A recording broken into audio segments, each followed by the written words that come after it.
What a wonderful weekend. The beautiful British sun is out. Our animals are grazing on our vast estate. And of course, the best part, look at this beautiful masterpiece that that we built, my dear. My dear, you seem to be troubled. What seems to be the matter? I'm sorry, my lord, for interrupting you. Excuse me, on our property. Who are you? Why are you on my land? This is my land. What are you doing here? Oh, this is absolutely fantastic. This, I've been waiting. Oh, yes. Oh, you need to stop doing this. What are these? Look at you two here dressed up. Put them down. Looking a little and get bit off my Downton land Abbey, now, I should call say. security. Don't be alarmed, dear. I think that we've all had enough. Keeps you up at night, yeah. Make all the demons quiet, yeah. We have gone back to the medieval period, and these places weren't called stately homes, they were called manor houses, and they come in all shapes and sizes. You get the small ones over here, you also get the medium sized ones if you got a little bit more money, or if you got a lot of money, if I move out the way, you get the big daddy in the middle, which is absolutely massive. Now, one thing that they all have in common is they have defensive structures. Can you see the slitty windows here? You've also got the arrow strips over here, and then you've got the big daddy moat right in the middle. Now, these defensive structures are there to protect the people who live in the house, and as you can see by all of them, they are absolutely massive compared to everything else around them. And what does that mean? It means that you need a British Army sized staff team to look after them all, and probably a few more on top as well. Okay, everybody, listen up. I am looking for 16 people to work in the garden. Okay, 14, 15, 16, that's perfect, fantastic. Now I need 12 people to work in the kitchen. Okay, 10, 11, 12, that's fantastic. Now I need one special person to work in the privy chamber, wiping the Lord's bottom. Please? Anybody? I guess that will be me then. Every great house always had a centerpiece, which was the Great Hall. The Great Hall was where all the main activities would happen. And then just to the side of the Great Hall, you would have some private chambers where the Lord and Lady could have a little bit of private time. But the Great Hall was a wonderful idea because it brought not only the family, but their close inner circle of friends together where they could all feast and enjoy entertainment together. And you know, in the modern world, I actually think that is a great idea. Getting the family together in today's modern world, sitting down, talking and discussing about the day's events. I actually really like that idea. Oh, Martha, that was absolutely splendid. And this cup of tea has been oh, that is to die for. That is fantastic. Children, what did you think to your mama's dinner today? Shut up, Dad. I hate you and I'm busy.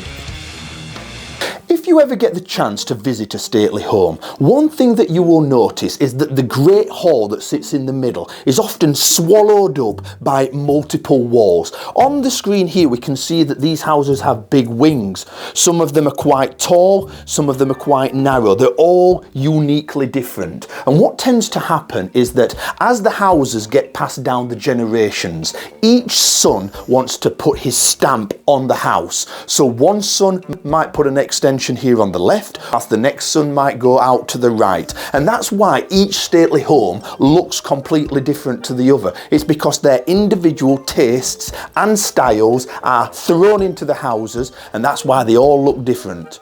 Oh my goodness, Martha, my dear, Martha, what on earth is happening here? Oh, calm down, George, calm down. I need 2 more extensions. I don't have any way to put on my dresses. You're going to end up ruining us. As we move into the relative safety of the Tudor period, and we have to introduce the Tudor family. So we like the young boy, Elizabeth, you're okay. Mary, no chance. We don't like you, Bloody Mary. And of course, the big fat man himself, which every weightlifter in the world will appreciate those calves. They are sexy, beautiful calves. Well done, Henry. Maybe not so much on the belly. But anyway, during the Tudor period, the houses start to change. Instead of needing defensive structures like the slits and the moats, people start to go for more comfort, more luxury.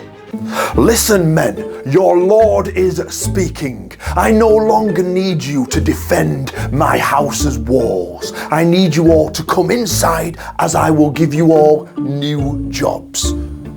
John, put down the crossbow. Les, tell him to put the crossbow. You're not needed anymore. Come inside and I will give you another job. Come on.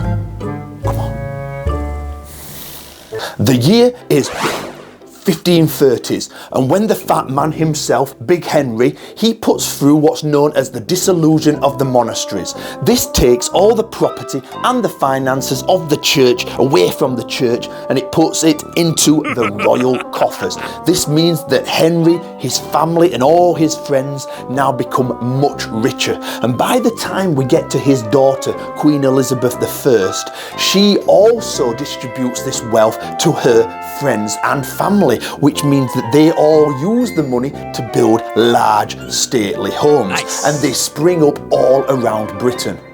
Oh, hello there, Mom. Thank you very much for having me. Please, may I build 2 stately homes in my land in Huntingdonshire? Oh, good day there, Your Highness. Good day. I was wondering if I could build 4 properties in my lovely estate of Bottomshire. During the Elizabethan period, the houses got much larger and much grander. And this wasn't just so that the families could show off to their friends and family. They also wanted one special guest, and that was Queen Lizzie herself. If the Queen came to your house, you had truly made it in society. The Queen, she is touring the country, and I want her to come to this house, my house. I want the prestige of her coming. But these bedrooms, they look hideous. What colour does she like? What colour does the Queen like? Red? Blue? Green? She likes green. Fantastic. Let's get these bedrooms painted. Whoa, there we go. Now Queen Elizabeth is definitely coming. Look at this beautiful room. Anywho, let me get rid of that. I need to now tell you in the most simplistic manner, hopefully, and not too boring, how the relationship between the local communities and the house works. Why is it that all these farms and people just seem to be giving their time and produce to the big man in the big house? And why is it that the big house seems to be quite generous to the surrounding communities? Well, they have to work 50-50. They have to work together. So let's start with this. The big house owns all the land in the area. So all the towns, the villages and the farms, they live on that land, which means that they have to pay a tax, and all that tax money goes to the big man in the big house. In return, he provides services for the local community with that money. So if it comes to administration, if it comes to politics, if it comes to matters of defence, if it comes to needing new churches and houses and schools and roads and defences, all that is paid for by the big house using the taxable money. So the big house is using the money to look after the community. And in return, the community not only are paying the taxes, but they're also giving their produce, such as their milk, their meat, their eggs, their livestock, are all going to the big house to feed the family, and they're also giving workers as well. So all the men, women and children within the community, the majority of the jobs will be working in the big house, doing all the cooking, the cleaning, the gardening. So all them people will go and work in the big house, meaning that the house becomes the biggest employer in the area. So that has to be a tight relationship between the community and the big house. If the community falls out with the big house, it means that the big house will lose its workers and its produce. And the most important part, if they stop paying taxes, the big house is not going to be big for very long. It's going to turn into a small one because they'll be pissed off if you don't keep them happy. We now enter the age of 1640s. And what is that? English Civil War time. We have Oliver Cromwell and his parliamentarians on one side. We have King Charles and his royalist forces on the other side. They go head to head and the big spotty man comes out on top. And what does this mean? Well, he's a parliamentarian. So it means that all these stately homes who are owned by royalist supporters, well, they're not going to last very long. And Oliver Cromwell, he goes up and down the country and he demolishes all the houses and estates that belong to royalist sympathisers. So if you like that big house and that beautiful land that you lived on, let's just hope you were a parliamentarian, because if not, you're living in the barn tonight, my son. We now move on to the 1870s, and in this time period we have the agricultural depression, where all of the agricultural work is on its knees. We also have higher taxes. And what does this mean? That the rich snobby people that live in these big houses, well, they can't really afford them anymore. Martha, my dear, Martha, we just can't afford all of this, all these extensions, all these big pictures and dead animals all over the place. We just can't afford it anymore. The bills keep rolling in. Oh, shut up, George, you're always complaining. And then, to make everybody's misery even worse, the Industrial Revolution rolls around and people are not standing out in the fields anymore. They're moving to the shiny factories and the beautiful cities. And a scenario like this will happen. Hey good sir, what are you doing over there? Why are you working in the rain in that field? What? Oh, I'm just planting some new potatoes for next year's harvest. Why, what's up? Well, you don't need to do that anymore, because the people in the big city, they've opened these big factories and they're giving everybody big hats and fancy walking sticks, and this gave us all jobs and we can go there and earn more money. Why would you want to be in the field like this? Ooh, I don't know. Well, give me one of them big hats. Okay, let's head to the big city then, my friend. If we were to walk around a stately home at this period of time, we would notice that all the big, fantastic rooms have now been shrunk into smaller rooms. And that is because new secret passages and doors and hatches have all been created throughout these stately homes. And the reason for this is not only do the families want comfort, but they also want to be private. And this means they want to have time away from their staff. Listen to me, gone are the days where I make love to my wife while my waiters stand at the edge of the bed. I don't want that anymore. I need them out of sight, out of mind. So I need you to put a private corridor just there. I need a secret door here and maybe some hatches in the far corner. That will keep my staff out of my sight, which means that my wife will enjoy the experience a little bit more. It's definitely understandable why these large rooms were demolished and made into smaller rooms, but it is such a shame because when they were first built, these stately homes were like a theatrical experience. It was kind of like walking into a museum.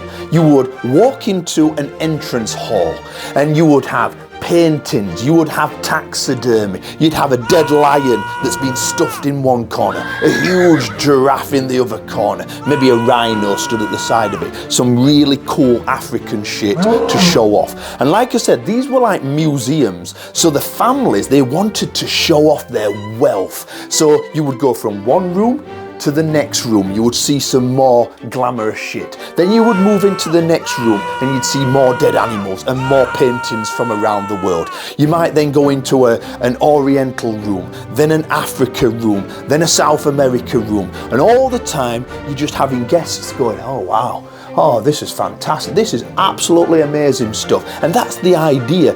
These rich families, they wanted to show off their wealth like a museum. And the big point of this is to make you jealous. Look at what we've got. and look at what you don't have.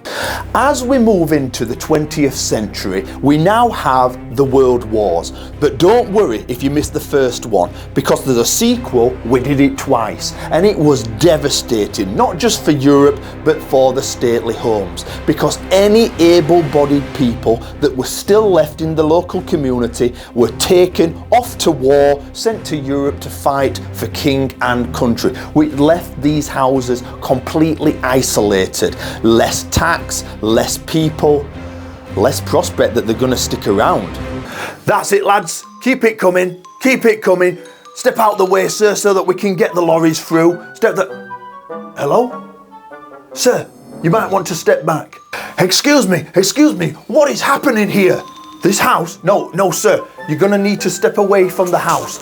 We're now taking it. The British military need this house for king and country. The war has started. We need as many houses as possible as military headquarters. Please step back, sir. Keep it moving. As Britain slips into the 1950s, the maintenance bills for these large houses becomes untenable. And just to top that off, to make everybody's life much, much worse, we have the... Christ! Woo-hoo-hoo! Where did that come from? Well, it's just introduced itself. That is the death tax. Ultimately, this is the final nail in the coffin for these large, magnificent houses. The families simply didn't have the money to continue to live here and run them. And over the next couple of decades, they do everything in their power to try and offload these. Some of them go to the National Trust, some of them go into private hands, and some of them, we even invite a couple of Americans to come over and buy the properties. They will do anything to get rid of them. And what we find is in 1974 there was a survey done, and it was called The Destruction of the Country House. And what we find, unfortunately, is that 1,000 of these magnificent houses had been destroyed. And I think that, sorry guys, I'm going to end it on a really bad note there, but anyway, yeah, it's quite bad that.